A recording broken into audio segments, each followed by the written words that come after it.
ఎప్పుడు ఇట్టుండే తాత ఇప్పుడు ఇట్టున్నాడు. ఏం తాత తేడాగా ఉన్నావు అని అడిగా. తాత కర్ర ఎక్కడ పోయింది అని అడిగా. రే 4వ తేదీ తర్వాత నాకు కర్ర అవసరం లేదురా అన్నాడు గాంధీ తాత. స్వాతంత్రం వచ్చిందిరా అన్నాడు. మరి మా చంద్రమోహన్ అన్న నీకు థ్యాంక్స్ చెప్పేదానికి వస్తున్నాడు తాత అన్న.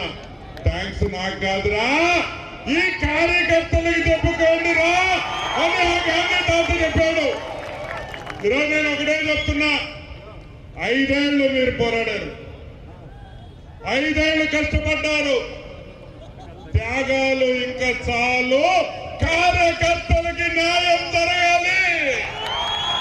మీ మొహాల్లో చూస్తే కన్నీళ్లు కనిపిస్తున్నాయి. 5 ఏళ్ళు మీరు ఎంత కష్టపడ్డారో, తిండి తినని రోజులు ఉన్నాయని నాకు తెలుసు.